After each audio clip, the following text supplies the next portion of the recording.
Hello and welcome to the Golden Podcast.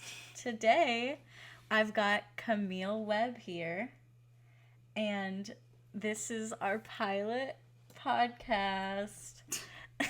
What a great... This implies that we're going to be making more podcasts. No, I'm going to be making more podcasts. Okay. Don't worry, it won't be Barbie every week. Or maybe that's what you want. I don't know. Maybe it will be the Barbie podcast. Yeah.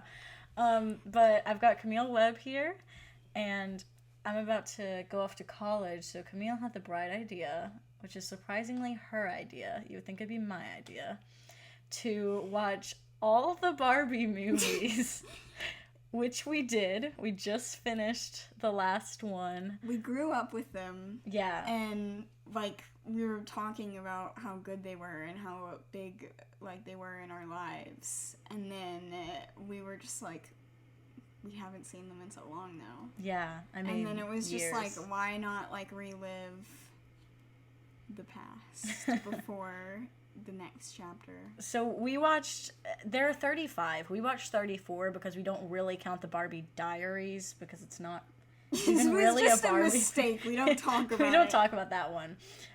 Not even in it's so bad, it's just terrible way, because there are plenty of the ones we did watch that are just awful. It's just, it's not even a Barbie movie. It has no essence of what sort of makes up a Barbie movie of either generation. So we ranked the 34 we watched. We did get down to the wire, so I had to watch 3 on my own, and she watched 3 on her own, ones that we weren't particularly interested in watching together, / we didn't have time.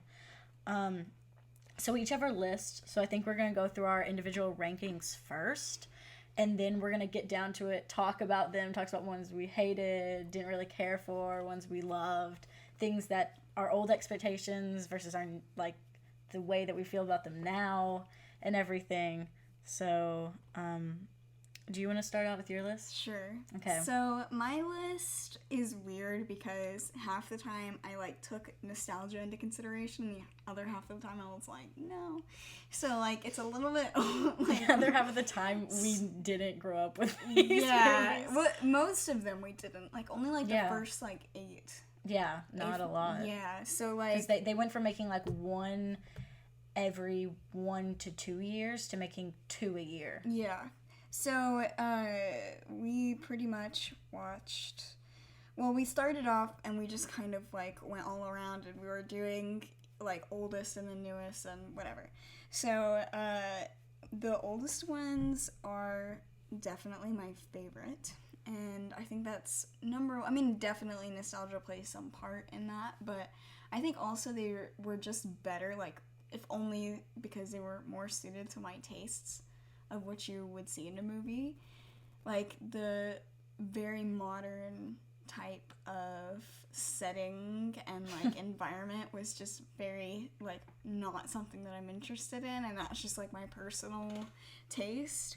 So because the older ones were fairy tales kind of set in medieval times, those definitely suited me a little bit more. So my favorite was also my childhood favorite, which was Magic of the Pegasus.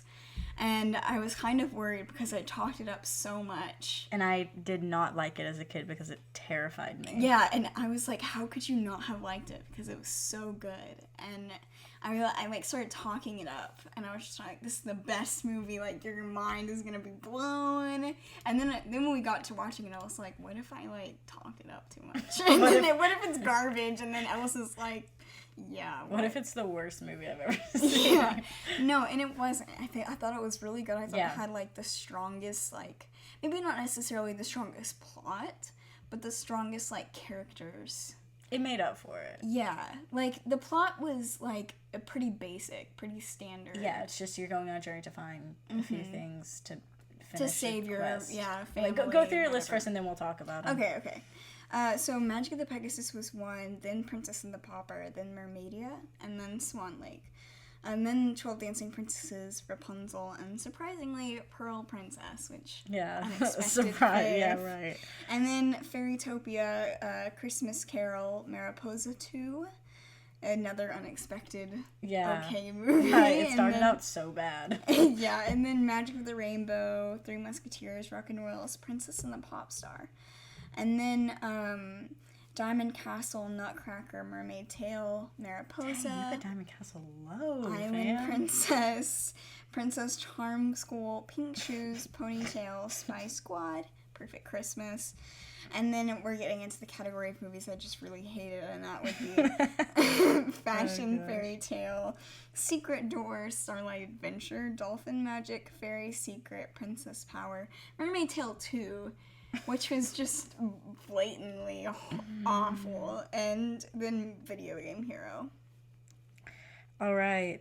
I was changing my list a little bit, and then I decided actually I like it where it was, because I was like, okay, which one would I rather see again? Yeah. And then I was like, oh, well, actually, Yeah, we didn't really use the same standard we throughout. didn't. It was sort of like we factored in story, our personal enjoyment, like cringe level. Yeah. We tried to get rid of nostalgia, but that's hard to do. Yeah. Aesthetic, voice acting. We sort of just looked at everything and just sort of looked at, okay, if we were to watch this again, like say we were babysitting someone, or not even babysitting someone, just Yeah. wanting to watch it, like which ones would we want to watch again and which ones would we not, and that helped us like rank them, because it's hard to even put some of these on like the same scale. Yeah. Like it makes no sense. So here's my list.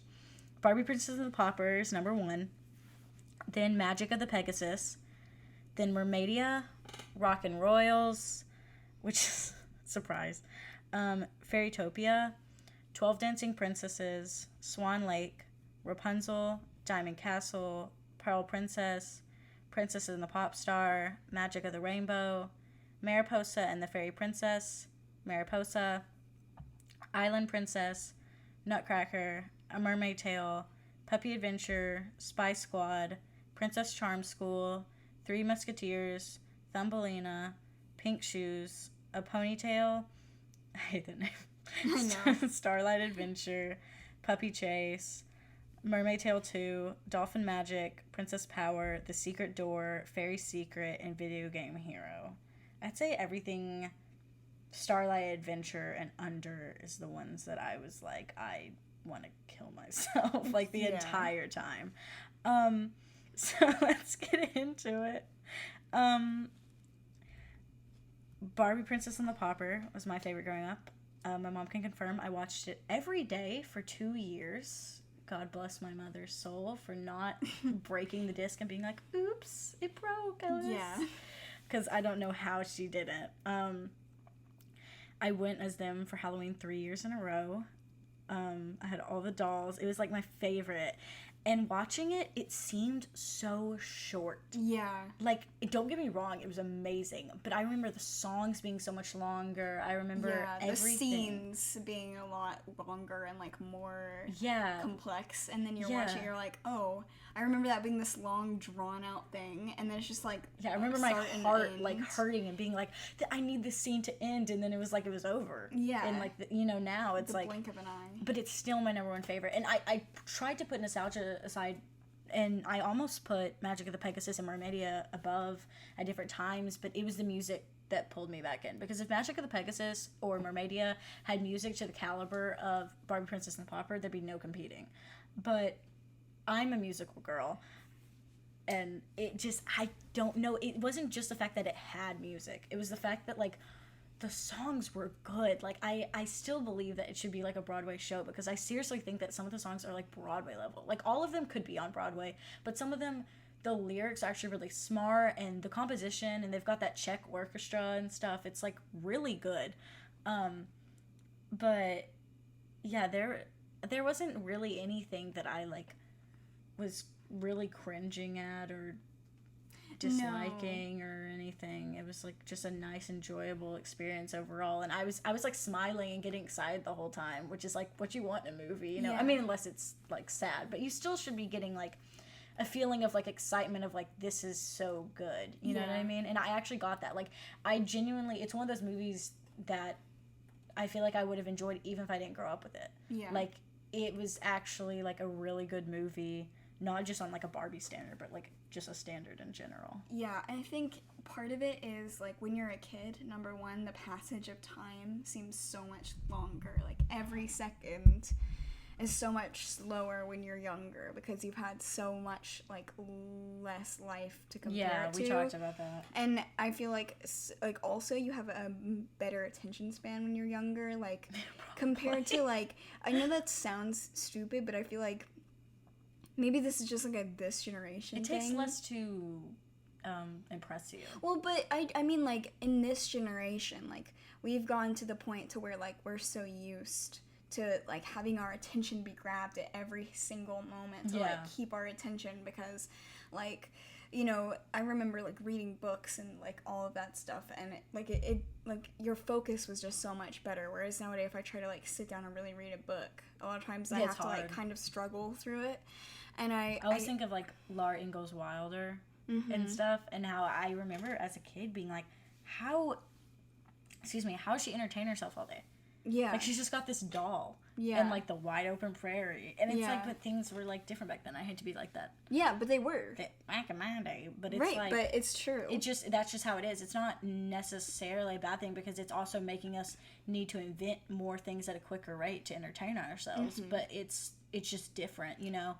It's just the pace of things is so much quicker now. And so I feel like also looking back on it, it was quite simple compared to how I imagined it. Like I imagined it being this like deep, complex piece, and then like rewatching it, I was kind of like, yep. The love stories still hold up. They're seriously one of the strongest in all of the movies, because they both have romantic interests that they both have many conversations with. It's not just like a, they're there. I catch their eye and...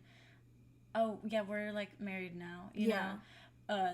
It actually made sense, and it's, like, I could totally, like, I could see it. It all made sense. It made sense with their characters. It was cute. I found myself, like, liking it, and liking it the way I remembered it, you know, too, which is yeah, hard. And the plot itself, like, if I were to explain the plot to someone, it would be like, okay, that's pretty, like, generic. Yeah. You know what I mean? But it's just the charm that the movie... because it's Prince and the Pauper. Well, because, and it really didn't even follow that story. Yeah. But yeah, I mean, it just follows the, you know, general. But I think, you know, with that type of movie, a lot of it is its charm. Yeah. And just like... That's the problem now. Yeah. Is that they try to do too many plot points. And that's where it loses its charm. Yeah, exactly. Like, there's something about, like, the simplicity of it that makes you appreciate the details a lot more, because you're not so focused on, like, just trying to keep up with whatever's going on. Like, and during some movies, you're just like, what is happening right now? And it's not to say, I mean, it might be boring if you're used to that really quick pace type thing. But I think there's just something very, like, charming about just, like, you know, if you really listen to the lyrics of the songs, and if you really pay attention to the dialogue, and you really pay attention to, like, the environment, you can see there's a level of love and care that went into it that then translates as charm, whereas it feels like a lot of the newer movies were just kind of, I guess it's because they're making them more quickly, and they're like, whatever. What would a kid want to see, which is great in theory, but they're not connected to their audience. There's so they not don't actually know. And there's not a lot of like detail in it, you know. So it's too fast paced. I don't know what's going on half the time. Yeah, exactly. Let's talk about what Magic of the Pegasus next. Magic of the Pegasus. Our top two are like switched. Yeah, exactly. Yeah. But that's okay. So that's the ultimate top two from us is Barbie, Princess of the Pauper, and Magic of the Pegasus in either order. Because I don't know why people dislike Magic of the Pegasus. I know. I heard people saying, like, I just can't watch Magic of the Pegasus because the plot's so bad. When it actually had, like, it had, like, the strongest plot out of, like, most of the Barbie movies. I felt the same. It was really strange. Like, I get that, like, the Pegasus thing is a little bit, like, but if you're watching a Barbie movie... Is it? I mean, there's magic in all these universes. She gets turned into a... Yeah. Okay, so, if you guys don't know... we're not really going to be explaining the plot of all of these, just maybe like some of the ones, but since we're specifically talking about the plot of this one, the most general synopsis I can give is there's a girl who's a princess and her parents shelter her a lot. She goes out on her birthday. She gets threatened by, excuse me, she gets threatened by this, like, evil sorcerer. She finds out that her sister was cursed on her birthday. She didn't know she even had a sister, to be a Pegasus. And so now she's trying to save her parents and her kingdom and turn her sister back. And to do that, she needs to find this staff. But she gets the help of this guy. Yeah. Who is also one of the most interesting love interests, because definitely, if not the most interesting, because Nori, if we're counting that as a love interest, we'll get into that. Yeah, that's true. But for the confirmed love the canon love interest, yes, I agree that he is the most interesting. Now, the most compatible, I don't know. I sort of really like Julian and Annalise and Princess and the Pauper. But the most interesting, yeah, for sure. Yeah, because they had the most, number one, in most of these stories, it's like, you know, like Barbie character and her best friend, or like a group of people that she's with. This movie was unique in that it was her and her love interest. Yeah, but her sister was more like the animal companion than like a person. And so it was kind of like, he and her definitely felt like they had the most chemistry because you saw them and there's tension, and you went and their relationship was less polite and stiff. Oh, way less polite and stiff. Because neither of them were at first. Yeah, neither of them were really like. I mean, there may have been like some tension there, but it was kind of like they were like having like this like sarcastic banter or whatever. And it wasn't just like, and it wasn't just like looking at one another being like, my love. Oh, wow, they're so pretty. Yeah, it was very much like more kind of realistic than that. And it felt like Barbie had more of a like, that was one thing I really loved about Magic of the Pegasus, is that Barbie's character, Annika, even though these movies always feature Barbie doing like the most, like saving the day or whatever, I feel like Magic the Pegasus had the most emphasis on like sheerly her wit, and not just like she her actually gets herself out of situations, or like her friendship or whatever. It was like very much her just like being intelligent and clever and getting her kind of way. And so in that way, it felt definitely the most like likable character for me in terms of like what the Barbie character was, just in terms of like how I could relate to them and how I kind of respected them in a sense. Yeah. So Magic of the Pegasus was really good, and I think also like I love the environment of it. It just like I thought the visuals of it were just so that's me beautiful. at Fairytopia. Even with like that animation of the day, like it still holds up and looks beautiful today, and like the ice skating scenes and everything I just think are absolutely just like gorgeous. And I really, really liked even the villain. I thought kind of was something a little bit different. Yeah. Now I'm gonna talk about the only part of it I didn't like, the fact that it was fucking terrifying. It was terrifying when I was a kid, and it was still terrifying now. The villain is way too evil for a kids movie. Now, I'm not complaining. I'm glad they did it. This is the watcher of horror movies. I love horror movies, but it's stuff like this that actually gets to BT Wayne. I said BT Wayne, which is not a thing, but anyway, continue. So I love horror movies, like, to death, and I'm not scared of them at, like, all, which is weird, but it's stuff like this that gets me. The villain is weird. He's twisted in the stuff he does. Like, he like traps people on ice, which is not that bad. You're like, oh, okay, well, I've seen that trope and like stuff. That's not that big of a deal. But like, there's this one part where like he turned his 3 ex-wives into like these gremlin things that have that have to serve him, and he like physically abuses them. It's messed up. And then he turns this one guy who like agreed to work with him. He just takes his gold and turns him into a doormat after like pretending like he was gonna collaborate and everything. And it's not just like laughably like, oh haha, I'm turning you into a doormat now. It's messed up. It's just like he like leads people on and manipulates them to get and what like he he's wants. in the guy is like in the doormat, like scared, and he steps on him. It's messed up. Like, you have to admit it's messed up, like big time. And it's that's just like part of the stuff. I mean, he turned this one girl's sister into a Pegasus, which is like not the worst thing it could be, but keep in mind, this girl has been a Pegasus for 17 years.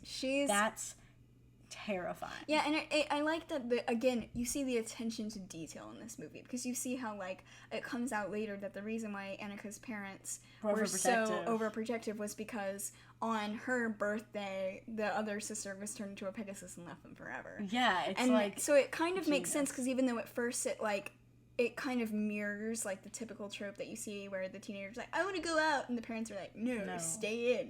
And she's like, you ruined my life, I hate you. And then, like, goes, and then she goes to her room, and it's kind of like, ugh, this is, like, super stupid. But then it, like, turns out, you know, there's more depth to it than you there's also this weird pedophile undertone, just like in Barbie Princess and the Pauper, where like they're 17. All of them though have that to some extent. Yes, because it's an older time, and so the thing, not like older time like 2000. I'm talking about like when the movies are set, the women married younger and the guys were typically older and stuff. And it's not that the actual love interest, it's like the villains. Yeah. So like Barbie Princess and the Pauper, he wants to marry her. Granted, it's mostly just for money, but like Preminger wants to get with Annalise, and she's like 17, he's like probably like 40 something. Yeah. And then like in Magic of the Pegasus, the guy's like probably also like 40 something, and the reason that I say it's weird and pedophile is because, one, he wants to marry her, which is weird. She's like 17. But he also waited for her sister to turn 17 too to try and marry her, which is weird. It's like he's waiting for them to be legal. It's like, ugh, gross. Yeah, it's kind nasty. It's definitely like a thing, but it's weird too because when you're younger and you're watching it, you don't Barbie's well, and you're the way you perceive Barbie's age is different, at least in my case. Like, as a kid I was like, Barbie's probably like 15 or something, and then really? Yeah, and then like looking back on it now, I'm like, Barbie's probably like 22, because I still feel like she's like her character in I always felt like she was like 20, like watching them. I always felt like she was like 20 or something, because I was like, she's doing all these things. That's kind of how I feel now, and like not that you can't do those things at 17, like you definitely can, but save your it's sister just like from being a Pegasus at 17. but it's just like when you look up to someone as like older than you for your whole life, and then it's like actually they're younger than you now. It's just like, no. She's my age. Okay, but it's just like, no, I can't accept that. In 2 days, I'll be older than Barbie. Yeah. No, 3. Well, it's 12 o'clock technically. So 2 days, I'll be older than Barbie. And it's definitely, it's weird because you still want to see her as, like, older. Yeah. In a way. And so then it's kind of like, no, like, she can't be younger than me. This just doesn't make any sense. Not allowed. No, that's illegal, ma'am. Okay, we gotta hurry. We're already on 23 minutes. All right. So let's go to Mermaidia. Okay, Mermaidia, the gay oh my icon. God. This movie Camille was like, Nori and Alina are like straight up, like, there's so much tension. It's like it's sexual. It's very sexual, and it's very like it's a lot like the dynamic of Magic of the Pegasus. It's to the point of like if Nori were male, there would be no question. Also, it would be the best love interest that she has. And there would be no question in anyone's mind that they were a romantic couple. And they wouldn't have to change a single thing in the story. They wouldn't even have to, like, confirm it. It would just be known. It would just be known. And so I feel like for that reason, you have to appreciate, even if you are like, you know, like, well, that's not how they intended it. You have to appreciate that, like... It's a worthy interpretation. It's there, yeah. And so, like... whether they meant it or not, it was very prevalent for, like, us to, like, LGBTQ, like, plus women, that it's, like... Yeah. I don't know, it feels like representation, even though, I mean, it would have been nice if it was actual representation, but, I mean, it's, like, growing up, it was, like... some of the best that we got. You know what I mean? Yeah. Because I remember growing up there being this tension, but not really being able to place what it was. Yeah. But now watching it back, I mean, it's like unmistakable. It's insane. Yeah, they literally like give each other's lives and like the dearest thing to them multiple points throughout the story after like starting off not really liking one another and this is something I wanted to touch on as well, because I want to talk about how surprisingly good the morals are for these movies. Oh yeah. Because because a lot of people, like especially people who really don't know that much about Barbie, think of Barbie as sort of being this like thing of the past that really kind of like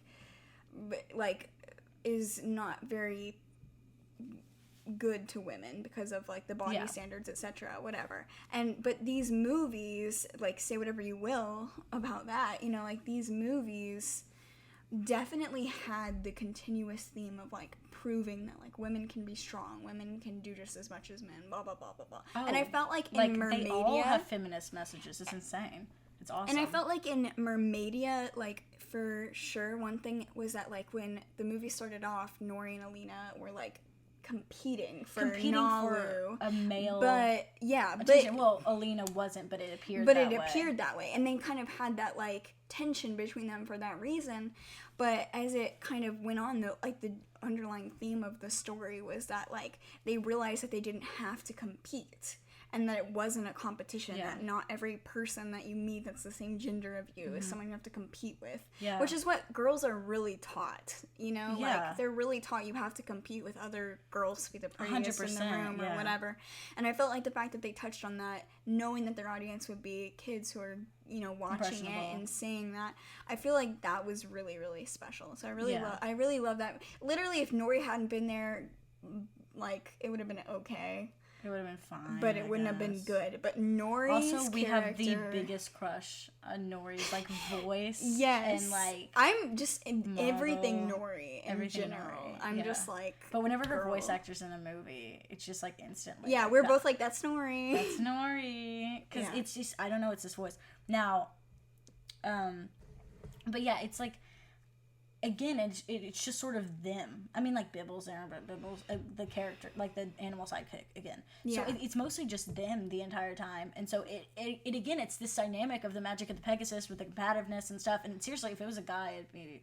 Yeah, 100%. No question. No question. So I feel like we have to take ourselves out of this, like, heteronormative, like... Exactly. State of mind and, like, look at it from the lens of, like, okay... Ignore both their genders. Yeah, what kind of relationship do these And obviously it's have? not that deep, it's a Barbie movie, but it is that deep when it's impressionable children, and it meant a lot to us now growing up and like looking back on it. Yeah, and it is that deep if you're looking into straight relationships that way. Right, exactly. I mean, if you're looking if you're truly gonna look at them equally with no regard to gender, then yeah, like... Yeah. I mean, we're going that in depth about straight relationships, and other people have too, so it's like, why is this any different?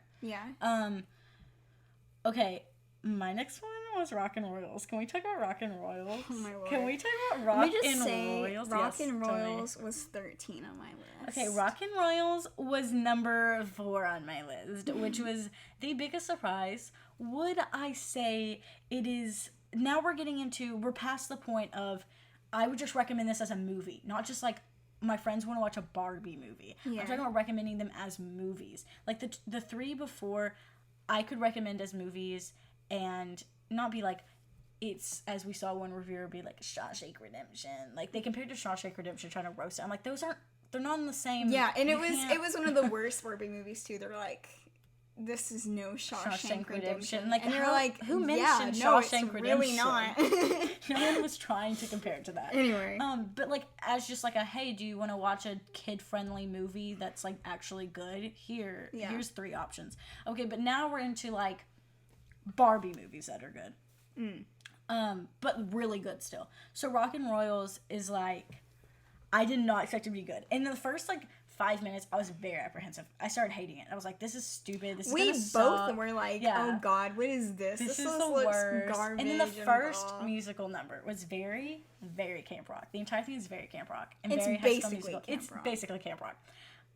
And so I was like, I don't know, this is just gonna be a cheesy, stupid musical, whatever. And it was, but it also wasn't. And it was like so, again, like I said earlier, I'm a big musical nerd. And so anything with music in it, it unfairly gets an advantage. Now, it also can unfairly get a disadvantage if the music is awful. Yeah, true. So it's a risk for, like, my taste. But I don't know, it started evolving, and the moment that I realized, oh fuck, I like it, was when I can't remember her name, but whoever Barbie's character was. By the way, the animation in it sucks, but ignoring that, it's not the worst. Yeah. But ignoring that, and Nori's character, Nori's voice. Oh my god, that's like that type of character is so not my type at all. But she was so attracactive. Right. Hello. Like, what? It's just Nori's voice, seriously. Yeah, it is. 100%. And so Barbie's character,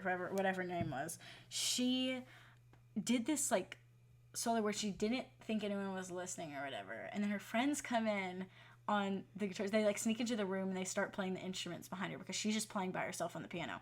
They don't know she can sing it because she's the princess. She's not meant to be at the rock camp, and excuse me, camp pop, not camp rock. Excuse me, so sorry.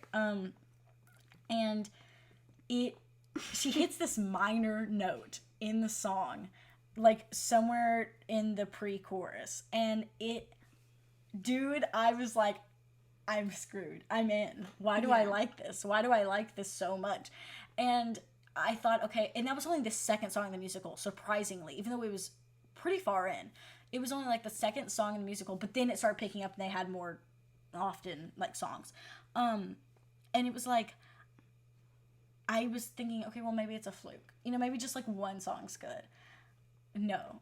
From that point on, they weren't like Broadway level, but they were so exciting, dude. The last song, Camille can verify, I was screaming the entire time. I was just like pacing around. I was like looking at me like enthralled. I was actually screaming. It was like a 5-minute scene. I was screaming the entire time, going, ah, oh my god, what? She's like, look, because there were like these transformations and people were popping out of the floor, and all of a sudden it's like this a cappella thing, and then all of a sudden this one girl's in the back, she starts shredding on her guitar, and I'm like, oh, it was like that moment was actually like, damn, okay. It was insane. You really have to admit, it was insane. And at the end, because they've got, the princesses have powers sort of like in the level that like singing is a talent, princesses like that's their talent or whatever. And so she uses her wand to do like this quick change, and it's crazy, like to the beat, and it was like crazy, like her hair color changed. It was insane, dude.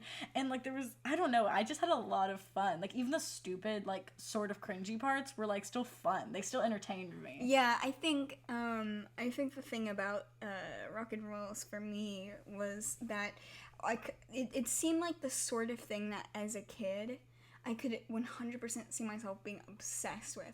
Like, I could see myself I could see myself like having all my friends come over and like deciding who would be part of the rock camp and who would be part of the roll camp. We'd like act it out and we like do all this stuff.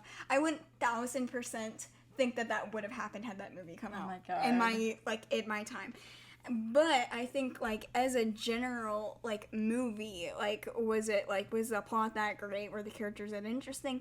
Not really, but it did a really good job of just, like, being entertaining. I'm okay with it being a Camp Rock ripoff if it's a good one. Yeah. I don't care. And I think it kind of retains some of the charm, because I think that's the thing about a lot of the Barbie movies, that you can call them a ripoff, but a lot of times they'll take something that already exists and kind of add something to it, Yeah. And Someone's like, would you rather watch Camp Rock again or Rock and Royals? I'd watch Rock and Royals. I'm sorry, but it's like you add something to it. Like, I mean, like, yes, Swan Lake's been done before. Yes, Prince of the Pauper's been done before. Yes, Rapunzel has been done before. All of these things have been done before, but each one kind of has its own spin on it. I feel like Rock and Royals definitely did that. Had some of the charm of, like, a Grease-like dynamic, where, like, the Royals are very much kind of like the preps. Yeah, and then musicians were kind of like the, what are they called?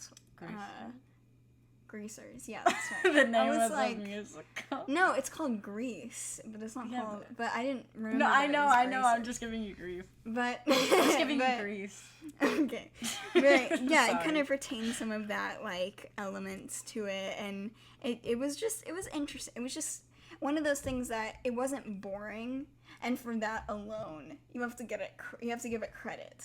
I was watching. I was barely on my phone. It was so fun. I was watching too. It was. Part of my enjoyment though was definitely Ellis's enjoyment. It was like wearing off on me because she was so excited. I was just kind of like, oh, sure, we're into this now. I literally went and I showed it to my parents, and I was still equally as excited, which is weird. Yeah. Like, it wasn't just like a fluke in the moment. It was like I was genuinely excited. I want to watch it again. Like, it's so fun. Okay, my next one on the list is Fairytopia. Fairytopia, not as good as I remember at all, but still amazing. It's still my number 5 because it's like still like amazing, and I love it. And Azura is my queen, and like Dahlia is the most beautiful. I want to be Dahlia, but like, which no one even remembers Dahlia, but she's so pretty. But like, it was so beautiful. It's like my Magic of the Pegasus aesthetic, you know, like you love that, I love that, like I love tulips, I love her little house peony, and I love like the costuming, and I love the world. That's like me, because my favorite season's spring, and I just love that. But like, it wasn't, and the plot was like pretty good. I mean, it's pretty typical, but it was like pretty good, and the people she meets are pretty interesting, but it was just not. After watching like Mermaidia and Barbie Princess and Pauper and stuff, it wasn't really up. It was the first one I ever watched, so it was just like not to the standard. I loved Fairytopia so much as a kid. I adored it. Alina and was like my queen. I loved it. It was amazing. I love Fairytopia. I love all 3 of the Fairytopia movies. But rewatching it, I was extremely like underwhelmed by it, because it was just like part of it is because you remember it being so good, and then what is being this? Thrilling. Yeah, and it really wasn't. But no. I think see, for me, I had to put Fairytopia down to 8 on the list, because I felt like the plot itself just was not bad. Top 10. Not super. It is in the top 10. I thought it was not super interesting. I did give it some leeway because of the nostalgia and because of the world that they built was really interesting. It's hard to build a fantasy That's world one of the only scratch. ones that is like an original of theirs. That's an older one. You know, like completely like not a completely original plot, but like the story was not a adaptation. Yeah, exactly. Yeah, and I liked Fairytopia. Yeah. But I didn't think it was... Piggybacking off of that, Magic of the Rainbow was not as good as I remember. It was still good, and it was still in... Let's see, where's my rank? 1, 2, 3. Mine's 12th, so it didn't even make top 10. But I remember... was 11. Oh, yeah. I remember it being... So good. So good. Like, I remember it being like, oh my god, they made a 3rd one, and it's still good. Yeah. Like, holy crap. Because... the characters that they created in this one, great. They're all really interesting. They're all very different, and I like remembered them all, and like their personalities. The voice actors do a great job, and the world's interesting because it's not in the same location. They're still like creating new interesting, like they're still creating ways to make this world interesting, which is hard to do, and I applaud them for that. But it was lackluster. I didn't like it because I felt like it was too, like... I felt like it was too young adult, if that makes sense. Yeah. It was too, like, YA. It was just like... we're going to high school. Yeah, it was weird, because, like, we're going to fairy school, and, oh, like, Alina's so excited to go to fairy school, but then it turns out there's a bunch of girls that are mean to her, and she doesn't really fit in, and her teachers are sometimes not very nice, and, like, blah, blah, blah. And I'm just like, I don't want to... Alina, I'm a sparkle fairy. Don't you know if sparkle fairies get wet, they lose their powers? It's, like, it was genuinely so weird to see the intersection between, like, the very typical high school story that I despise and like Fairytopia. It was bizarre. It was weird. The didn't world ruin it for me, but it was still not. Was beautiful. It didn't help. It ruined it for me because I feel like that was the whole plot of the story. Besides like Laverna returning, which irritated me equally as much because I was like, I don't care. about Just, like, Laverna kill her. anymore. Like, I don't care about Kill Laverna, dude. I would like, why is she still here? We wish Max would have, like, gotten. Yeah, we were talking about how, like, just big come or up with a something. different villain. Because if you, like, it's, like, one thing to, like, kill a villain at the end, or, like, you know, defeat the villain, I guess I should say.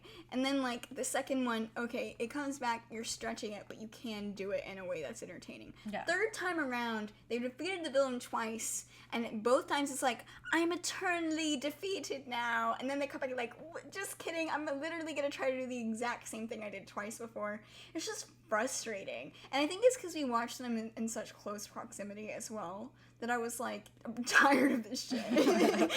Like, I sat through we sat through like, what, like 4 hours of Laverna's antics, and like, Oh my god. so at that point, you're just like, stop. Also, they keep trying to force male love interest down our throats, but then they never canonically get with them, which it's like makes there's me just even, a guy that's there, which and makes then me they believe have a her and dynamic, which we're Nori are like, yeah, gay because there's even just more. a guy that's there, and then you're like, It's okay, but it's a friend dynamic, and that's they're the thing. getting along, so there must be love interests. Yeah, and but then there's not, and Yeah. which just makes me think that Alina is lesbian and Nori is bi, and we stan. Yes, that is the perfect. That's a takeaway. I think that Magic of the Rainbow is cute. Magic of the Rainbow should have been Alina and Nori getting together and creating a gay rainbow, but it wasn't. So. Piggybacking off of Gay Rainbow, let's talk about Diamond Castle. Oh god, Diamond Castle. Diamond Castle. It is high on my this list. movie was one that we were like, these movies are kind of gay, and then Diamond Castle was came out, like, and then we're legitimately gay. no, we're like, these movies are kind of gay, and then Diamond Castle was like, hold my beer. Yeah, Like, seriously. it's 1000%. It literally, it's about two girls singing songs to each other that are not just like, we've always got each other's back. It's like, the only reason I wake up is to see your smile. Like, that's literally like almost verbatim one of the lyrics. Yeah. All of the songs are very much like that.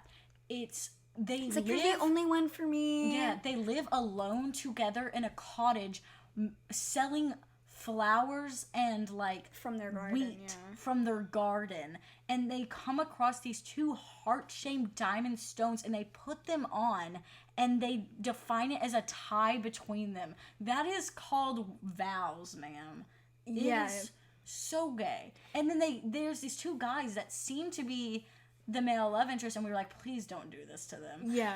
And then they're not. They literally go home At the end. by themselves And again. there's never any, like, acknowledgement of, like, any potential, like, romance happening there. Because, yes, okay, so these two guys were clearly very into them. Like, it was very obvious. Like, they made it extremely obvious that these guys were just, like... The guys basically sung a point, song being like, we're so hot, don't you want to F us? Yeah, and at that point, like, the movie went out of its way in a way it had never done before to really show that, like, these guys are just tagging along because they're interested in, like, romancing these women. And the it women were not into it, and neither they were their dogs. But it felt so crazy because, like, they would say something and we'd both be like, oh no. And the character would be like, okay. And then, like, walk away. Roll their eyes. The dogs were rolling their eyes. I know. I was like, and what? Alice and I were like, we kept waiting for then, like, the other character to be like, oh, so-and-so or whatever. They're not that bad. But never no, happened. it never happened. And then, like, every time that, then You it put just it so felt like... low on your list. They were good songs, too. Well, You but then ruined it my just life. felt like, at that point, it felt like anytime the male love interest, quote unquote, interjected. And they were twins. It was weird. Yeah, interjected to say something like, you know, like to try to woo one of the girls, and they blatantly turned him down. It felt like it was literally just being like, just in case you didn't think they were gay, they're gay. But the most beautiful, metaphorical, symbolic, amazing moment was when they defeated a troll by answering their riddle to get the guys out of this hole that they fell in. I don't know why they fell into this hole. They're stupid. But the way that they get them out, they answer this troll's question correctly, and the troll explodes. But that's a whole different story. Yeah. But they go off on a rainbow.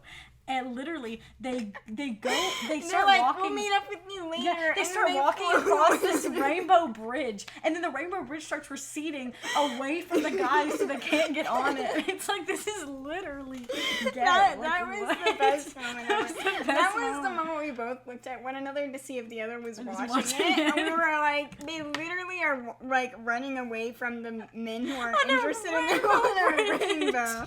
Saying like, the guys are like, wait, we want to help you defeat the villain and go on the quest. And they're like, oh, we'll see you later. And this is a good like half or 3/4 of the way through the movie. It's all I didn't know them at this point. They're just like, bye. They didn't give a fuck. I put Diamond Castle, or did I put it? I like Diamond Castle. I feel like I had to put it a bit lower just because the plot was not interesting to me. But, like, it was charming, Screw though. you. The characters are interesting. There was a weird dragon thing that had a horn that lit up when someone sang, and that was very so weird. creepy. It was very also, weird. this movie was, like, intense. Speaking of, like intense villains. The villain tried to get one of the girls to kill herself. Yeah, like, she Oh literally, my like, God. used her magic to control this girl and basically blackmailed her friends into giving her, like, all the power to destroy the world or whatever. Because she was forcing their friend to walk off a cliff. It was insane. And then their friends are like, so, like, they literally, like, made her kill herself just to get something out of the other people. It was insane. It was very intense. I put Diamond Castle at 14. I put Diamond Castle at... It retained 10, a lot of I the believe. charm So, from the my old top 10. ones. Got him. There were some cringy moments that I was just like, and then like they had a weird like Cockney accent, like the guys, only the guys. Well, that didn't bother me so much because of the fact that the guys weren't their love interest. So Yeah. they weren't supposed to be likable, I don't think, because the first comment they made was like, they're not so bad for girls, like a sexist comment. So it was Yeah. like, I don't think we're supposed to like these guys that much. Now the guys ended up becoming their friends because the guys improved their character a lot, but it still wasn't a romantic thing. Anyway, 12 Dancing Princesses, the music, the atmosphere, very intense, very good, sucks you into the world, love it, cute. There's not really a lot to say about this movie except for the male love interest is good, and the parrot had a racist accent that I didn't remember. It was an Indian accent. It was an Indian accent. But it was not a good Indian It was accent. like- And the parrot it wasn't like the parrot was like a Indian breed. It was just like a it was just a random... race, and it didn't have the accent in like the first 20 minutes, so I was like, where did the... Yeah, where is this person suddenly Indian? It was very strange. And it was not a good Indian accent. No, it was like either. racist. Like it was an actual... It was like if making my fun of- dad tried to pretend to have an Indian accent. That was what this guy... For the listeners, Camille is not Indian. No, my dad is white. Very About white. as white as you can get. So there you have it. It was just, I did not remember that part. 12 Dancing Princesses, though, I agree with you. I think 12 Dancing Princesses was one of the only movies where I remembered the plot. Because I remember hating the villain so much and genuinely feeling the frustration of the girls in the movie and, like, really relating to their struggle of, like, seeing their dad, you know, and, like, seeing their dad be poisoned and having him being helpless to stop it and everything. And them not coming and visiting him for, like, a few days, which was really weird. Yeah. Why didn't they just peek in the door? It was strange, but it was a good movie, and I felt like, again, the atmosphere was gorgeous, the costume was gorgeous, the music was gorgeous. The costumes were, like, It they was- made sense with their personalities and the flower that they were connected to. Oh my god, it was so good. Yeah. Love 12 Dancing. That And was the number 5 male on my love list. interest, he gives away his horse to get back the He's silver very goblet of the sweet. mother. It was very, very sweet. I had his It's doll one of as a the kid. best ones. I had his doll as a kid. I had the 2 twins, not the Yeah. triplets, the twins. Swan Lake. I did not remember it a lot because I didn't own it growing up. I would watch it at my friend Rachel's house. So I only watched it probably like 3 or 4 times as a kid. I really liked it. I mean, it's like I think it is number 6 on my list. So it's it's number 7 on my list. So it comes in really high still though. And like, I mean, talk about just like a good adaptation. Yeah, it was number 4 on my list, and part of that is just because I remember loving it so Mm-hmm. much as a child. But I think part of it is genuinely that it's just interesting. It's just an interesting world. Barbie's character is interesting. Odette. That's not Odile. her. I know, Odile. But Odile is like... the villains were, like, interesting and evil. Odile has a voice... appropriately nasty. Appropriately nasty and amazing. It was the best and worst thing I've ever heard. It was... because I did not remember it as a kid. It was like... That's 1000%. Yeah. Something, Mama, Daddy. Like, it was terrifying and amazing and annoying and perfect. Yes, I completely Also, I remember them being sisters as a kid, and I don't know where I got that idea. Yeah, I don't know where you got that idea. Shut up. I don't know, but I really liked that movie. I thought just the world that it created was so interesting. And the story itself was good. It, like, served its purpose. It, you know, was true to some extent to the original Swan Lake. And, yeah. Mm-hmm. Just really pretty and nice and exactly what you would want from a Barbie movie. Yeah, for sure. And I like the costuming a lot. Yeah. We're coming on 50 minutes. We're getting towards some of the bad ones. Okay, now we're at Rapunzel. Love it. I loved Rapunzel. I did not remember anything at first, and then as more stuff happened, I was like, oh my god, I so remember this. Yeah. A really interesting adaptation. I honestly feel like Disney's Rapunzel copied. Yeah. Because it came out after. Like, Disney's Tangled actually copied a lot. I thought I would hate the dragon.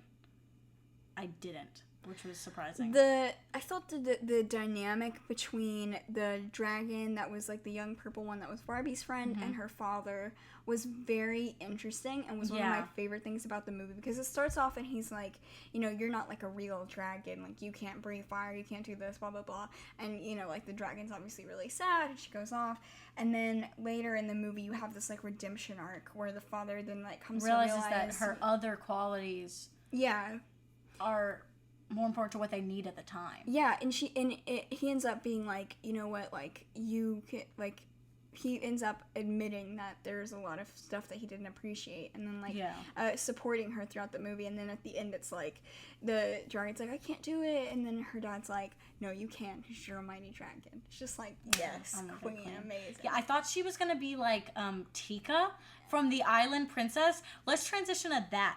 Tika, listen here, Tika. If you're out there, motherfucker, we'll fucking come to your house and kill you. I will slit your throat and throw you over the imperialist boat into the ocean. Tika is her elephant. I hate Tika. She was more annoying than I remembered, and she was very annoying in my memory. She whined the entire time. There wasn't a single redeeming quality about her. She was supposed to be like a character that's supposed to sort of represent the kids' natural like hesitancy and stuff for like new things and change and everything. Totally get that. Terrible execution. I hated it. I hated Tika. Stupid Tika. Get off my boat. She really did. When we were watching it, Tika would show up and Ellis would literally, I couldn't even hear what was going on because Ellis was screaming. She's like, ew, I hate you. Oh, shut up. I hate it. Like, literally, Tika, like, the camera would just pan to a screen with Tika, and she'd be like, shut the fuck up, Tika. And I'm just there God. like... She was the worst. She is the worst Barbie character to ever exist. Oh my God. She is worse than Bibble's love interest in Magic of the Rainbow when they're like, like, worse than that. That was scarily good. Thank you. Worse than that. Like, I'll stay here guarding the pie. Bitch, where'd you even get a pie? It's an island. Get off my island. Get out of my swamp. You're on my island. I'll kill you at night. Oh my God. That would be I couldn't. Some of the animals were annoying, but not to the degree of Tika, because Tika had no redeeming qualities. Her voice was annoying. She was annoying. No shade to the voice actor, but like, shade. Okay. Get away from me. And now we're going to talk about the imperialist undertones that Camille so strongly believes that ruin the movie for her. Look, my whole point is that it's not that I think that this movie is like approving or like saying like imperialism is good. I feel like it's just strange the fact that it harkens to it so much. Your mom and is yet, imperialism. and then so no, but yet, and then 'em. like does things that were done in that day and age. But then it's like, but no, it's like altruism. Did I forget It's to mention the strange. fact that I grew up with this movie and Camille didn't? So Okay. I have a level of nostalgia that she doesn't have. So yeah, it's probably a shitty movie. So but... so let me just say that this movie starts off. I put it number 18 on my list, by the way. Let me just say that this movie starts off and it's Barbie on her island, and the whole opening scene is about how much she fucking loves being on this island. Like, how much It's she number 15, so adores- it's actually not that different on mine. how much she adores being on this island. And she's like, I've got all my friends on my island. We do this, we do that. It's so much fun. I'm like free from everything and I'm living my best life. She and then didn't really have literally a- this guy shows She up. didn't know anything different, though, so you could argue that. Okay, but this guy shows up on a ship Yeah. and then walks up, sees her, and is like, come onto my boat and come back You're with right, me it is to weird. Europe. You're right. And then she, I was wrong. keep in mind, this girl's like 16, and this guy is She's like 17? of indiscriminate age. And then she's like just 18, like, and then He's living with his parents. He's I young. don't know, but anyway, of ambiguous age is like, yes, come board my ship and come back with me to Europe. You can take your And- animals that I'm gonna put in my zoo. And like, I mean, you just have to understand that, like, in real life, if there's an island girl that's 17 years old and like, I don't know, like 1600, and this guy comes Reverse up, Tarzan. and this guy comes up and is like, yes, I found this beautiful young island girl. Come back with me in my ship to Europe. And she's like, okay. Literally, she didn't even think about it. She was just like, yeah. And then she leaves the island, and then it's like, But it's ultimately good that she did not. Now, see, this is where I agree with you now, and so me saying this sounds weird because, like, it's ultimately good. No, don't actually do this. We're not endorsing imperialist undertones. I'm just saying that if she had not gone on the boat, she would not have met her It's like- mother. it's like the movie would have been better if he was an asshole, because at least then it would have been true to And it the would have been like, okay, time. well, she met her mother, so it wasn't. It's not a bad ending. She ended up meeting her mother, and then she went back to the island, or like something like that, or like the guy. Yeah, maybe it didn't work out with the guy or with his family, but it worked out. Like she met her mother, and like she went back to the island, and maybe her mother visited or something like Well, that. it's weird But because it's like, they basically decide they're in love with one another despite having like maybe They didn't even talk. They literally didn't even have a single conversation throughout the movie. Terrible love interest. It's like they decide that they're in love with one another. Blah blah blah. They get married by the end. And what's really that's the thing that makes it weird to me is that if she gotten on the boat and the guy was like, yes, now you're my slave. Like, it would have been, yes, it would have been, like, bad, and he would have been the villain, but it wouldn't have been, like, it seems like they're almost trying to rewrite history with this movie, even though I know they're not, and that's not their intention at all. Yeah, it just no. comes across as weird kind of, like, propaganda in a way, because it's like, look, this happens, but, oh, they're in love, and, it's true, and whatever. And One of it's the weird. only bad messages of a Barbie movie, except for Puppy Chase. Oh, Lord. Puppy Chase, I watched it last night. I'm frankly still pissed off about it. Let me describe to you a scene. let me just describe to you a small little scene. Here we go. So, it's near the end. Chelsea has been rushing to get to her recital because their car broke down. A bunch of cars broke down. It's a long story. But Chelsea was late to her dance recital. Boo-hoo. Actually, that's really stressful. She gets there with not enough time, but she decides, I'm gonna change my outfit. So she changes her outfit. Okay, fine, whatever. You want your dance costume, whatever. You had it in your backpack, whatever. But then, I'm so angry about this because it could have been such a good message. So she, they're like, and by the way, the woman who's running the competition had done like a final call or whatever, like before. And then she's like, okay, the competition's closed. We're like, the judges are ready to award a winner. She's about to give it to the small black girl named Tiffany.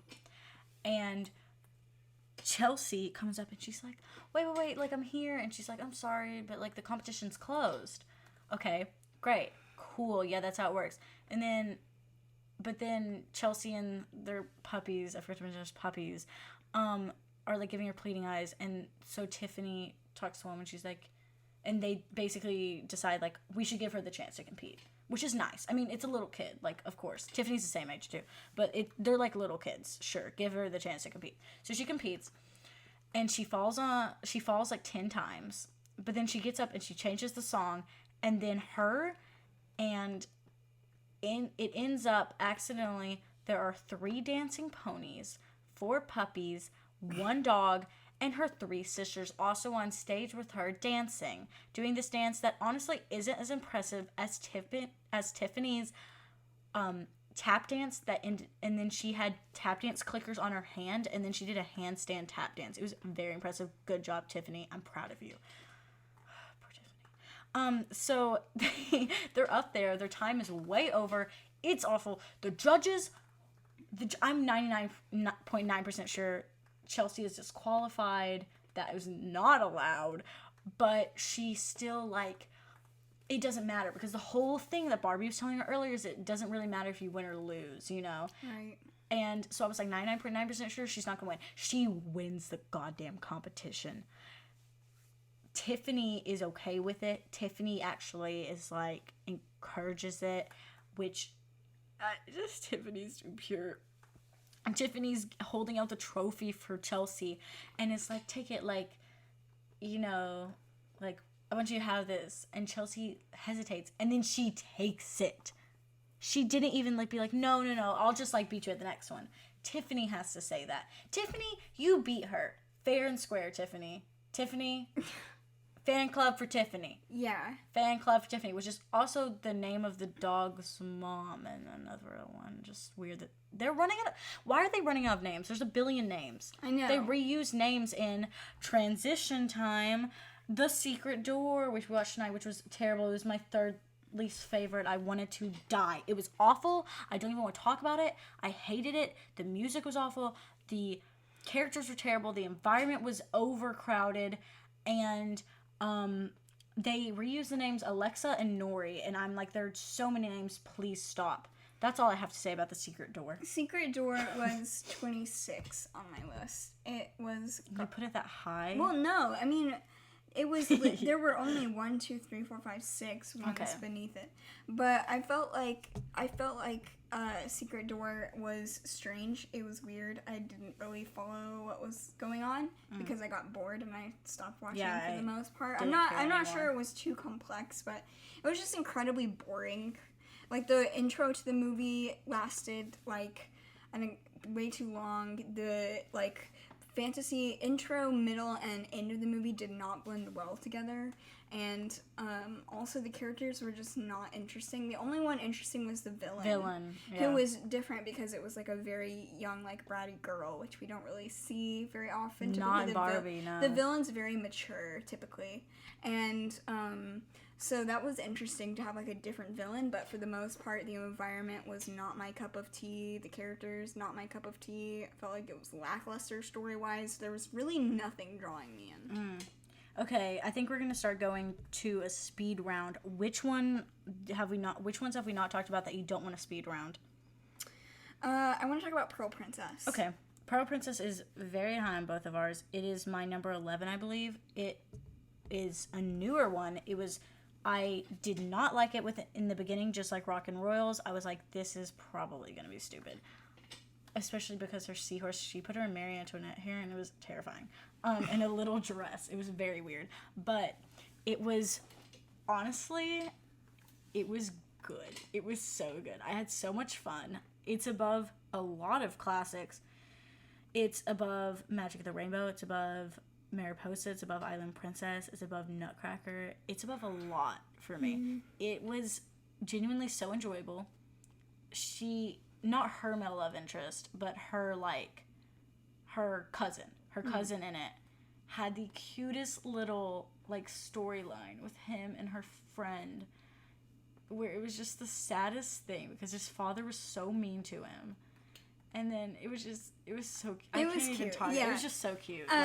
Pearl Princess was number 7 on my list. It was a very refreshing change of pace after watching so many bad ones. And so many of the ones that even like just that it got repetitive. The storylines got really repetitive. I appreciated that, even though this one still followed the same general theme of like Barbie's the long lost princess and someone's trying to kill her parents and you have to save them, and like that's pretty. I can think of like 10 Barbie movies. That's a lot. Oh my god, so many. Yet simultaneously it introduced a lot of different characters, like Barbie's aunt, quote unquote, who was the caretaker who raised her, ended up being like an ex-assassin that like was hired to kill her, but then ended up taking her instead because she couldn't kill an infant and raising her on her own.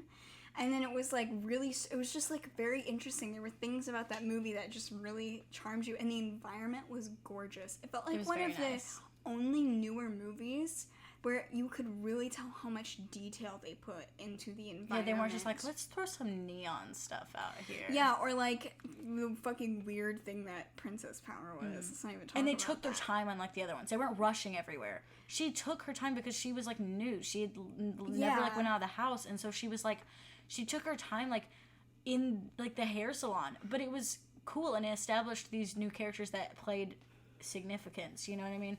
It was a fun time. Yeah, the environment was engaging, interesting, beautiful, creative. The characters were good. The storyline actually kept me on my toes, and there were some things that I was like, oh wow, I didn't expect that. There was one song that was the worst thing. Yeah. It was like Mermaid Party or something like that. It was very weird. It was weird because it started off and it was going like with a very like traditional kind of orchestral type music, and I was like, thank God, it's like, finally. It's a mermaid party. Why do I remember that? Oh my God. Why do I remember that? But yeah, besides setting that weird like bad song insert aside. Yeah, I mean, it was just a makeover montage, so it's not too bad. Okay, my next one on the list was Princess and the Pop Star. I thought I was gonna hate it because it's like a modern revive of Princess and the Pauper. Didn't hate it.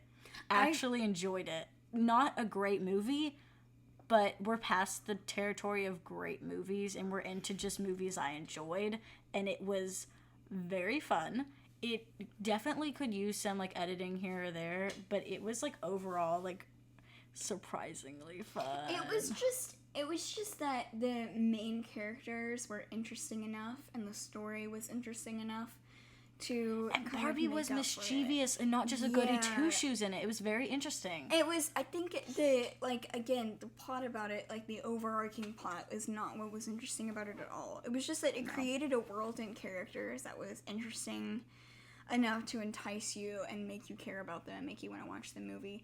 And it did. I feel like it did harken back to Princess and the Pauper in a very reasonable and respectable way, because even it wasn't like totally just like grossly like not even doing anything like remotely similar to the way the only thing that they were directly like we're going to directly pay homage was when they did a modern reverb of To Be a Princess, which I found myself wanting to hate so badly, but not hating, which was very weird. Yeah, because typically we're all against, like, the modern songs. Ew, yeah, no. But this one was one that was actually, like, pretty okay. And it's stupid. The lyrics are stupid.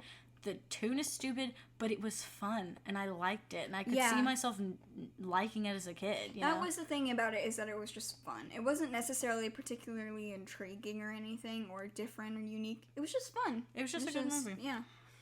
Let's see. I wanted to talk about Christmas Carol, because I didn't get to talk about Christmas Carol. She didn't see it. It was one of the ones I watched on my own. And Christmas Carol, honestly, it was one of the older ones. I really enjoyed it. It was super interesting because Barbie played the Scrooge character, which never happens. It's literally the only time she's ever played, like, even though it is technically the protagonist, the only time she's ever played, like, a character that's not just, like, ridiculously nice, or at the least just not mean. Princess and the Pop Star, excuse you, she was sort of rude. No, she was just like a trickster. This girl was, this is literal Scrooge. So, yeah, this is like a different level. Like, she's literally mean to everyone. She's mean to her best friend. She threatens to fire her best friend and put her out on the streets because she wanted to take Christmas off. Jesus, Barbie. And, like, well, yeah, that's the story of Christmas Carol, but like, Jesus, Barbie. And like, was rude to everyone, and literally her motto was, in a selfish world, only the selfish succeed. Barbie's a crackhead. And it was just interesting. And I felt like it was true enough to the Christmas Carol plot to not, like, just be, like, a weird, bad adaptation of it, but not so much just a redone version of it that it was boring, that you knew what was going to happen. I found myself actually watching it and being interested. So I would recommend that one. Okay, let's speed around. Mariposa and the Fairy Princess. Surprisingly good. Hated her main sidekick, the Bibble That character was thing. terrifying. He We hated ruined the it. first, like, 10 minutes, but then once he wasn't there a lot, actually found myself really enjoying it. And the main two characters are definitely gay. Yeah, we could literally talk about that for so long. Just watch the movie. You'll see it's canon. Yeah. Mariposa, great childhood classic for me. Mariposa was 17 on me, whereas Mariposa 2 was 10. Mariposa 2 was just one above Mariposa for me. Yeah. They're both about middle of the line for me. Liked it, loved it. Not as good as I remembered it being, but it was never one of my favorites as a kid either, so it wasn't that good. The villains, what are those things called? The Skeezites. The Skeezites, actually terrifying. I just felt them to be goofy and awkward and non-threatening, and it was weird but the way also that they... gross. Well, but it was weird the way they were treated in the story to be like this truly, like, terrifying and horrendous thing. And I get it. Eat people. I get it, but it just felt like it was like, yes, the great beast of doom, and then it shows this, like, weird, chubby, gray, like, gargoyle's, like, fat cousin. Dinner. That's just like, I eat butterfly fairies, and it's really stupid and, like, goes into a wall, and it's just like, this is not, like, it was strange. Mariposa 2 gave the mom a Hispanic accent, which she didn't have in the beginning. Like, the queen did not have a Hispanic accent. And Mariposa had Barbie's voice, which is weird because in the original, Barbie is the one narrating. She's not Mariposa. I found Mariposa to be boring. I found the plot was just, like, basically the plot of Fairytopia. There was an evil lady knockoff Fairytopia who was poisoning, the emperor to try to gain power of Fairytopia. Like, we've seen it 1,000 times. Okay, fine. Boring. Honestly, that was my opinion. I like the part where she goes on the quest. And I like the two kind of side characters as they grew, but I didn't. Yeah. Nutcracker was the last one we watched. I'm bored and confused. That's the way I describe it. My favorite parts were just the parts where they were dancing. Honestly, I was in the Nutcracker for 7 years at Ron Robinson Theater with Shuffles Ballet, and so I know the story by heart, and I'm fine with them changing the story, but it was, Camille and I described it as if a guy sat in for the first 2 scenes and then went home, slept on it, didn't really remember the first 2 scenes, and then decided he was going to write the way that he thought it went from there. It was nothing like the original. They totally cut out all of the dances and all of the parts. They cut out all the interesting parts, like they all the different cut out the worlds. quest, and they just replaced it with their own quest, which was trying to defeat the Rat King that had taken over, like, the Nutcracker Prince's kingdom, which was fine, but it was just such a typical way to go with something that was so much more interesting. And then Barbie was the sugar plum princess, not even fairy, all along. I know, it was very strange. They were, like, trying to find the sugar plum princess because that was the only one who could defeat the Rat King. Then it's like, then it was you in this whole time. Anyway, yeah. It's so weird to see Clara be, like, 17. Very weird. Strange. A Mermaid Tale. She's the queen of the waves. No. Fine. Yeah. That's the way I describe it. Fine. It was just fine. Weird FaceTime technology. The story was not terrible, but it was Fairytopia. But it was very overplayed and very trite, and there was nothing that charming about it. It was mermaids, so I guess it gets points there. Mermaids. And, like, it was Fairytopia and Mermaidia and Pearl Princess, but, like, the worst version. Yeah. The bad version of it. Was just, like, a weird, it was bad cute. thing. If I was to grow up in this generation, I watched it I would think it was cute. It probably wouldn't be one of my favorites, but I'd probably own it and watch it a few times. Yeah. Puppy Adventure you did not watch. Surprisingly good, because it's one of the ones where Barbie plays herself and her sisters are there and the animation's terrible. I found myself enjoying it. I hated the villains, the two guys. They were idiots.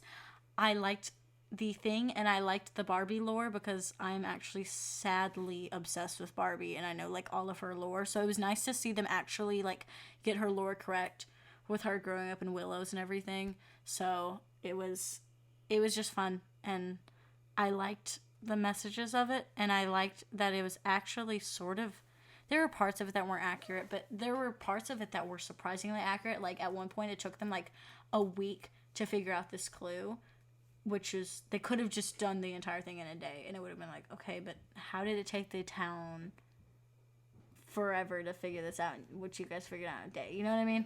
Yeah. Just interesting overall. Spy Squad. So, Spy Squad on my list was 23, and it was generally just... I don't know. Mine's in the bottom third.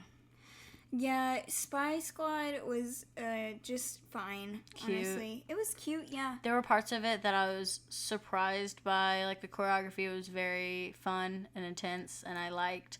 The animation wasn't that bad, but the animatronic animals and the annoying guy making the exact same joke every 10 minutes sort of ruined my life. See, to me, I just didn't care about the characters.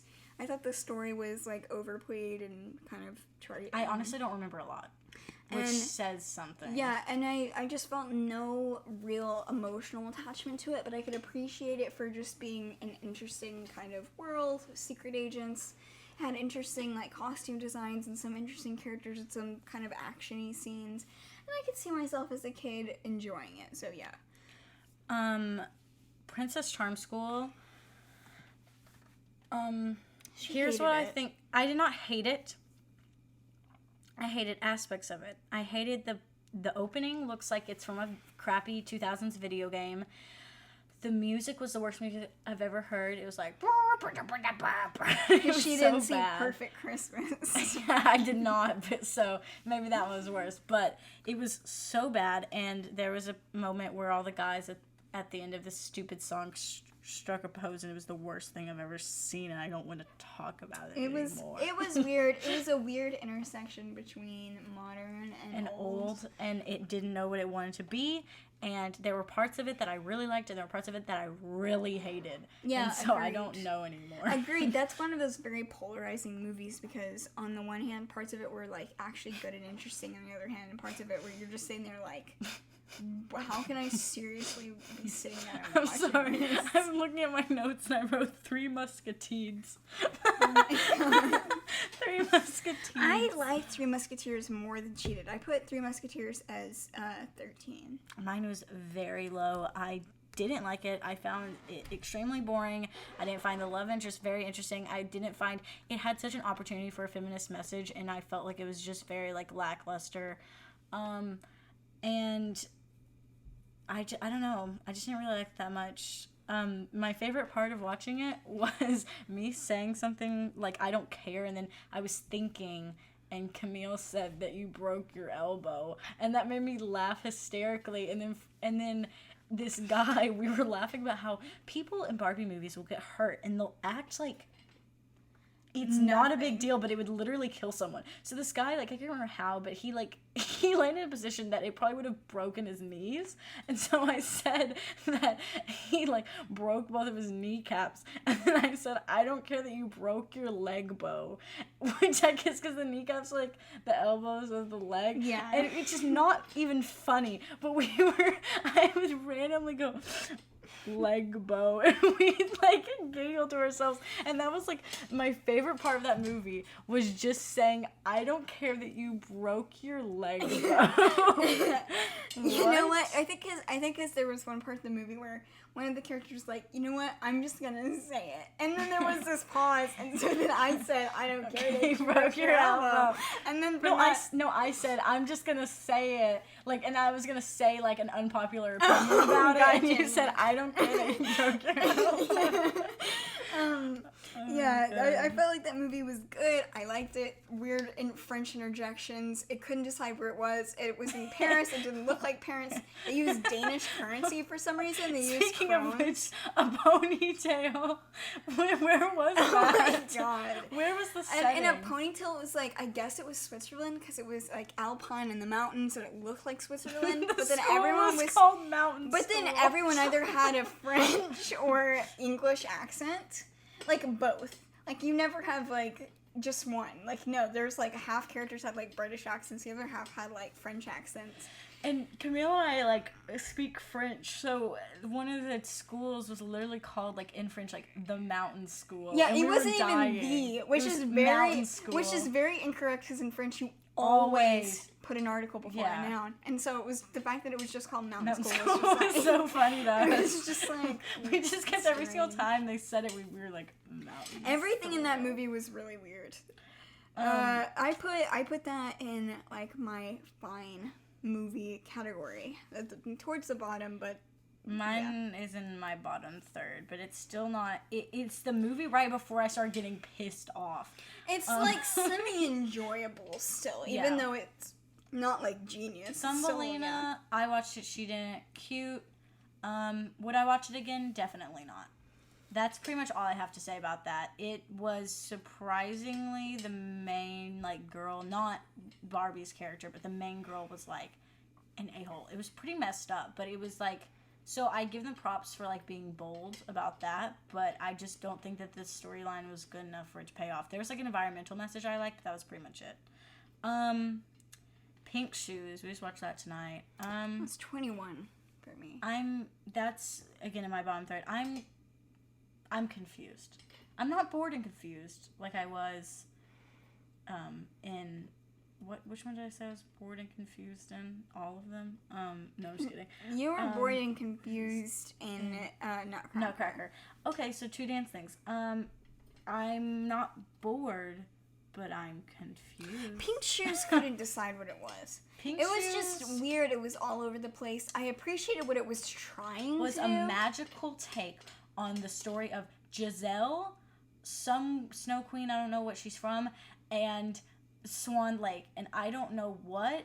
It weirdly went between the three and then did its own thing and then like went down its own path and had like weird elements from other stories that like came in with no explanation. And it was very strange because it starts off and it's like basically Barbie's a ballet dancer, but she's not Barbie, which is weird, a weird choice. She's another character that then goes and finds these pink shoes and gets transported into a ballet world with her assistant, and then basically goes through musicals like Swan Lake and Giselle, and not in like that order, like just randomly parts of the two that They were were just like in shoved the same in there. town, essentially. It was like, very weird because it didn't stick to one. And it wasn't either the full story on either one. It was just parts that they'd thrown Very in there, weird. and then they did their own thing at points. It was very the confusing. two guys from Giselle were very much in a gay relationship, and they were in the real world too. More so, it was they were literally like scouts, and one of them was like the prince, and the other one was like literally like he had to be his boyfriend because why was he there? Yeah, and they were holding hands as well was- at points. It was like okay, Barbie queen. it was another That was case. the only part I was interested in. It was another case of like Barbie in like two guys are fighting over Barbie, or like two people are fighting over a love interest, and they realize Three. they're better with one another. Dylan. We don't talk We about don't talk him. about Dylan. So Pink Shoes Starlight is fine. Adventure. This is the start of the ones I'm pissed off about. Starlight Adventure. Screw you. You have the most 27 beautiful. for You have me. the most beautiful backgrounds, and you ruined it. You ruined it. The plot's terrible. All of a sudden, her like love interest that it doesn't end up being her love interest. All of a sudden, is just addicted to food, and that doesn't come out. And there's literally all other ounces of personality disappear. He was like a normal character, and all of a sudden, he just wouldn't stop talking about food. And I was like, "What is happening?" I know. I was like, this hasn't been his character from the start. They just no. made it this way. It was strange. I don't even remember a lot because I just remember like, oh, there was this weird song. It's a musical, but it's not a musical. And there was this weird song at the beginning where she wasn't singing. She was only singing half the time, which was weird. And the forest was making the noises. So it was like boom. I hated it. It was the worst. I'm pissed. There was one, like, the thing about Spy Squad was I appreciated that it, or not Spy Squad, I'm sorry. The thing about, the thing about Starlight Adventure was that I appreciated some things that it did. Number one, there was no real villain, which I thought was very daring for a Barbie movie, and I wish they would continue to go in that direction, because one of the things that made the stories feel so played out for me was the fact that the movies felt like the story was just being reused so many times with like a slight spin on it. And I felt like not having a villain made it much more true to life and clever in a way. Yeah. Because there's not always some big evil baddie that's out to get you. Sometimes it's just shit that was the one part I liked. And I like some elements of it, but I feel like the plot was so poorly executed. It was all over the place. It made no sense. The ending made no sense. The ending, you thought he was going to connect to her mom, and it didn't, and it was very weird. There was a billion loose ends, and none of them were tied. And the whole movie was loose ends. Yeah. And that was the part that was bad. In addition to just being silly all around. Mermaid Tale 2, why do you exist? Mermaid Tale 2 is my second least favorite movie. I hated it. It was literally... Camille really hated it. We've talked about how, like, the plots were used, and that's true, but Mermaid Tale 2 was literally Mermaid Tale 1 slightly altered. It's like that meme that's like... Aussie. It's like... No, it's like that meme that's like, hey, can I copy your homework? Yeah, sure, but change it up so the teacher doesn't notice. No. That is Mermaid Tale 2. The Spider-Man's pointing at each other. Fucking annoying. It genuinely made me so angry. She was really pissed to sit through it, because the whole time I was just wishing it would be over, and it was so repetitive and so dull, and I really didn't like the original really that much. Honestly. And the second one was just like everything I hated about the original with none of the charm. It was really, really bad, but hey, we've got mermaids and an Aussie. So why does it matter, Camille? God, get over it. I love mermaids. I've been obsessed with mermaids since I was a child, and the fact that I hated Mermaid Tale 2 that much says something. Dolphin Magic. Again, another mermaid movie that sucks. F you, Dolphin Magic. Honestly, you wasted so much of my time. You wasted an hour and 30 minutes of my life that I will never get back. Can you tell I'm angry? It was my bottom 5. It was just mine too. It was my number 5 least favorite. There's nothing technically bad about it. It was just the most boring, repetitive, could have been a 20-minute special. I hate it. And why was Ken a twink? Oh my god, we kept looking at him. We're like, why is he so small? Yeah, and we looked at reviews, and that was literally like half the reviews. It was like, why is he shaped like that? Yeah, like, why is his body like that? Because it's not even just like, oh, he's a smaller guy. It was he was a twink. Like a literal, if you look up twink in the dictionary, it's Ken. It was from Dolphin Magic. It was bizarre. So, sorry. It's okay. So Princess Power. I hated Princess that. Waste of my time. I put Princess Power as my 3rd least favorite. Mine's my 4th least favorite. I hated it. The environment was sloppy, lazy, the worst environment of any Barbie movie ever.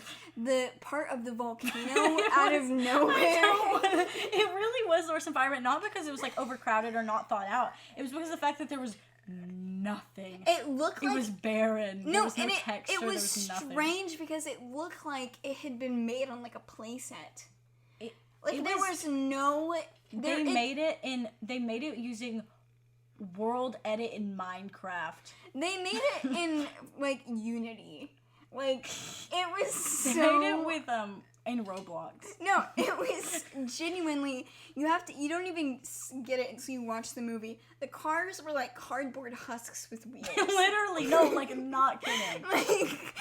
That's not an exaggeration, they literally Look it up, I swear to you. Also, people were almost getting killed left and right. She sucked at her job. And the other thing is, besides the general movie being boring, stupid, way too, like, drawn out, blah, blah, blah, the ending was so strange. The evil villain, who was just so quintessentially evil and not interesting at all, I want the power. Basically decided that he was going to blow up the volcano that had never been mentioned before, called Mount Dormant, by the way, in order to, like, kill the citizens and, like, gain the power from the royal family. And the lava moved so fast.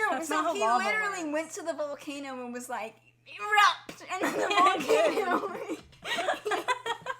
Oh my god! And the girls like move the lava goes super fast, and there were these two heroes, Barbie and her other friend, and they were like they were making a pathway through lava, which is not how lava works. It was like 2 seconds of an eruption, and then there was nothing. Like there was no ash. There was no like debris. There was no like falling rocks or anything. They guided it into the ocean. It was fine. It was just lava, like lava pouring out, and then it was incredibly. It just like literally like absorbed the castle and was racing in a matter of seconds to the town, and we're just sitting there like. Number one, lava is not the most dangerous thing about a volcano, and it typically doesn't reach, like, civilization. No, it does not go that fast. And number two, like... It was like water. Like, it was water. And there was no other mention of any other type of, like, volcano issues. It was just so... And the animation was horrible. The plot, there was nothing... I literally can't think of a single good thing to say. So, absolute garbage. Okay, what are the ones that you watched that I didn't? Just do like a 2 sentences about them. We didn't talk about Video Game Hero. Oh, we're getting there. That's the final one, baby. Okay. That's our least favorite one, both of us. I'm looking through my list to see like what ones. Video Game Hero is also the last one that Barbie made. We know why. We didn't talk about Very Secret. Oh yeah, Very Secret was dumb. Very Secret was garbage. Mother effer. It was so weird. It was Los Angeles, and there were 2 fairies. Don't say that name to me. The purse fairy and the shoe fairy. And it just felt so stupid. And it was literally that shallow. And it was Barbie and Ken and Raquel, and Ken literally got kidnapped and was non-consensually being forced to marry. It was very weird. I hated it. On to Video Game Hero. Video Game Hero is the worst movie I've ever seen in my life. And I purposely watch bad movies because I like to laugh at them. Video Game Hero was seriously the worst movie I've ever seen in my life. There was nothing enjoyable. I had to play on my phone the entire time and not even look at it because it was so visually disgusting. It went through multiple animation changes and none of them were good. And I hated it. It was awful. The plot was terrible. The voice acting was terrible. The characters were terrible. Everyone was terrible. It felt like, hello, fellow kids. Oh my god. It felt like, hello, welcome to hell. This is what the gates of hell, like, this is what you hear. Like, Video Game Hero is the worst Barbie movie, and it killed the franchise. Final wrapping notes. I'm gonna talk about the ones that tell me. So number 1 was the Perfect Christmas movie. It was fine. Perfect Christmas? Perfect. Percocet Christmas? PCP Christmas? Barbie and the Percocet Christmas. Oh my god, basically. Whoa, dark turn. No, Barbie and the Perfect Christmas. It was fine. It had some of the worst songs I've ever heard in my life. It made Princess Charm's school look like it was amazing. It was so bad. The songs were terrible. But the plot was generally okay. I liked the sisterly focus. It focused on a lot of like real issues that sisters have. So that was nice. It was okay. And then also Barbie Fashion Fairy Tale. That movie was not good either. It was just fine, I guess. It wasn't anything. It wasn't anything special. There was really nothing to hate about it that much other than the fact that it was incredibly stupid. like it's just very weird the way it like transitions to magic out of nowhere, and the way like Barbie just accepts that Ken is broken up with her. And then, like, flies to Paris for some reason. And just the fact that then they find these magic fairies that then take, like, only the most inspirational designs and then transform them, quote-unquote, which really just means making them sparkly. I think what we've concluded is it's not that the old Barbies are the only good ones and the new Barbie movies are the only bad ones. It's not like that at all. It's simply that the new ones are worse in a higher quantity because they are making them in a higher quantity and they're taking away what made them so special in the first place, which was the fact that the pacing was slow because it didn't have to be fast. but it was a good speed.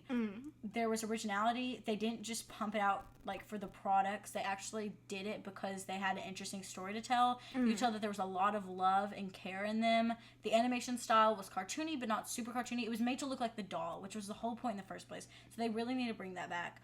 And the main point of it was to teach morals to kids, and I feel like we need to bring that back because honestly, through a good story. Because honestly, it translates well, and it's interesting, and the good ones outweigh the bad ones, but the bad ones I never want to see again. Video Game Hero, I'll see in my nightmares. The new movies, I think the general issues with the new movies were just that they felt very rushed, very just kind of like crapped out, to be honest. Yeah, 2 a year, no wonder they are. Because also there was one good production team and one bad production team, and that's why if you look at the year, there's one good one and one bad one for every year. Yeah, and I feel like, you know, generally with these stories, there was just, they got to a point where they were so repetitive, there was nothing interesting about them. The character design was boring, and you could tell it went from being something that's like, we're going to make this, and we're going to put a lot of time and care and thought into it, we're going to adapt something in a way that's respectful yet unique, and we're going to make it interesting for kids and parents. It felt like when the new ones came out, it's just like, what can we just pass off? You know? What can we get away with? Yeah, right. What can we cheaply get away with? So basically, that is our analysis. Thank you, Camille, for coming out. For coming to my TED Talk. For coming to my TED Talk. Thank you guys for listening to the Golden Podcast, where there's no concurrent theme except for the fact that it comes from the scatterbrain mind of Ellis Golden. Next time, we're not on a schedule, but next time I don't know who my guest will be yet, we'll be ranking every single Britney Spears song. So stay tuned for that. I've already started my list, and let me tell you, I am thoroughly enjoying myself because she only has a few that are not particularly great. So yeah, that's that. Our podcast will be sometimes it'll just be like 30 minutes, sometimes it'll be 2 hours, I don't know. But yeah, basically, that's it. Yeah. So thank you for listening to us rant about Barbie for an hour and 30 minutes. Yeah, seriously. But you owe it to us because we spent like 40 hours of our life on it. So yeah, right. Okay. Yeah. So we hope that you will look up Video Game Hero and share our terror. Thank you.